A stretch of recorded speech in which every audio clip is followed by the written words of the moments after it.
Hey everybody, movie reviewer next door here, and I'm back on another review. This time, I saw The Fall Guy.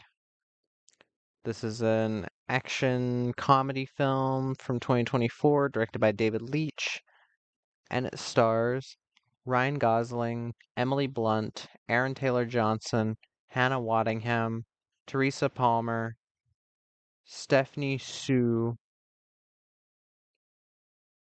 and Winston Duke. In this film, fresh off an almost career-ending accident, stuntman Colt Seavers has to track down a missing movie star, solve a conspiracy, and try to win back the love of his life while still doing his day job. So, I think of The Fall Guy. Well, I was curious about this for a few reasons. It's directed by David Leitch, who, even though I can take or leave Atomic Blonde, I thought it was okay. I thought the story was pretty shit. Uh, Bullet Train was decent enough, I guess, but I think the running time was way too long for the story it had, and a lot of the action was kind of whatever for me. Um, the Fall Guy kind of continues that, think. I think it's the best thing Leach has done so far, but the story is just really holding it back for me. But before I go any further, I am going to be spoiling the film. So, spoilers ahead. Uh, Ryan Gosling plays Colt Seavers, stuntman who gets injured and ends up going away for a while and then coming back to help with his past love's new film. Uh, I like Ryan Gosling. Uh, I think he plays this role well. Um, a likable he has a likable charisma to him. Um, Fun when the action hits. Emily Blunt plays Moreno, his lost love. I like Emily Blunt. I haven't seen her in a ton of films, but I enjoyed her in things like Devil Wears Prada, uh, Sicario. Even though I didn't care for her character in Sicario and thought she was kind of annoying, her acting was still pretty good. But yeah, I enjoyed her here. Aaron Taylor Johnson plays Tom Ryder. He's an actor that Colt doubles for constantly. I like Aaron Taylor Johnson, but I do not care for him as this character. I found him to be annoying. That might be the point.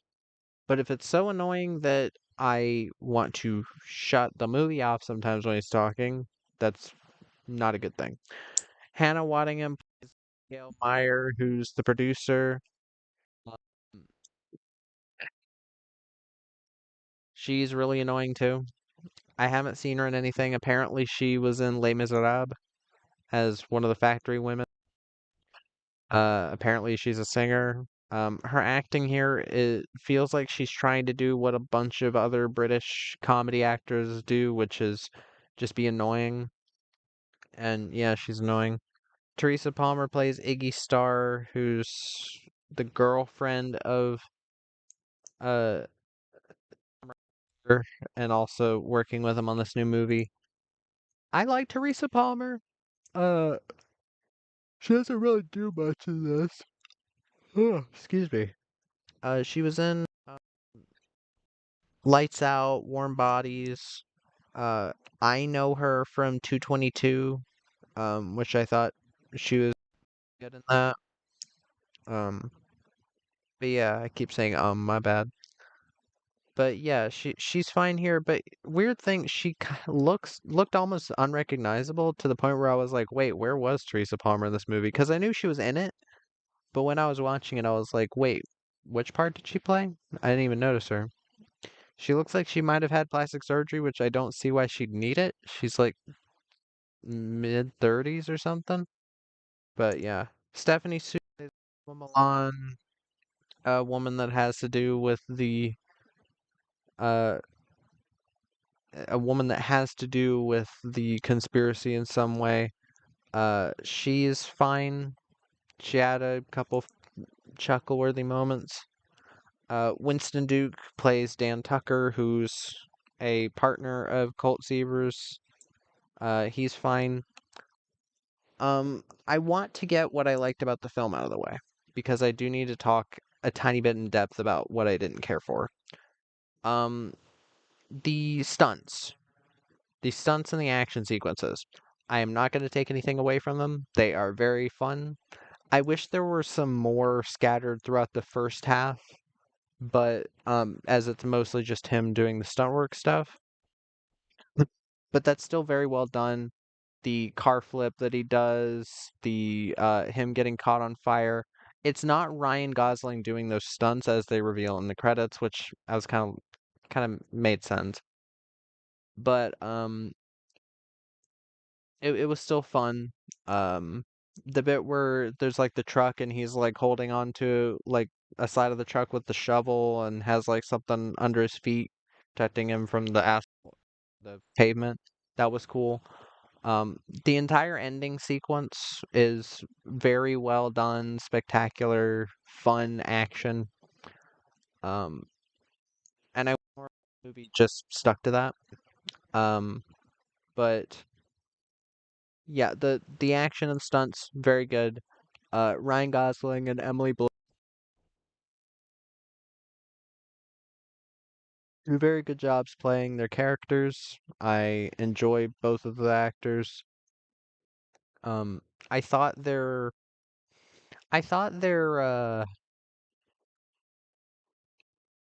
chemistry good for the most part, even if in early scenes it seems like she's trying to actually murder him, which I found kind of weird. Um, the score by Dominic Lewis, very good. Dominic Lewis is quickly becoming one of my favorite composers with scores like Jolt. Uh, he also did Spooks the Greater Good, which had a pretty nice score. Um, the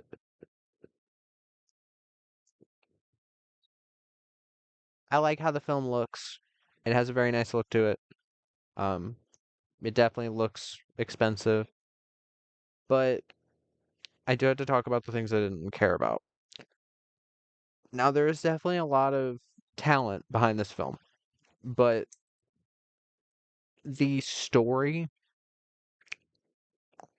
is one of the most bland, obvious types of stories for these types of films. And I understand it's an action comedy and you're not supposed to take it seriously, but the story is the most obvious ever. Down to where I knew minute one who the villains were going to be. It is so obvious, and they try to play it as a twist. I don't think it's stupid, but it it really wasn't that hard to guess. And again, spoilers I already said. The producer and the actor turn out to be the ones trying to implicate Ryan Gosling's character in this murder, this accident murder that happened. And I was like, okay, so it's just the fugitive. And here's the thing. There's a thing that these types of this movie has a very self-referential type of it's self-aware, and they think that that means that they get away with stupid shit where they're like, oh, so it's like if we were in a movie like The Fugitive, this would be when the enemies would be closing in, and then the enemies are closing in, and I'm like, I don't like this type of writing. There are smart ways to do it, but they explain every single thing to us. There's one part where it worked, even though I thought the writing could have been better, where Emily Blunt's character calls Ryan Gosling's character while he's kind of drugged out of his mind, and she says, "What do you think about split screens?" And then a split screen appears, and they're doing like the same thing coordinated on each part of the split screen. I liked that part. I thought that was funny. It was a good gag. Um, there's a fight scene later, where they're in the apartment of the guy, the actor, and Ryan Gosling picks up the prop gun, and the other guy, his friend, picks up the like rubber axe to like fight these guys off with. And then there's a bit where the one of the goons has the prop gun on Ryan Gosling and he pretends to gotten shot, and then the guy just looks away. I liked that. That was funny. That's a good way of using like jokes of like how movies are made. That's cool. I like that. And I wish the movie did more with that because most of the movie doesn't really have to do with a lot of that stuff. Also, the script. I'm not a big fan of how this film is written. A lot of the quote unquote jokes are, oh look, we're poking fun at production shit while also pimping out 87 North at every fucking turn. And again, I don't hate 87 Productions North as a like filmmaking thing. Violent Night I enjoyed. Um, Atomic Blonde action was okay, but there's weird editing shit going on. I have to look up 87 North Productions. Just a sec. Okay, John Wick, the John Wick movies, Kate, Nobody, uh, Day Shift, Violent Night.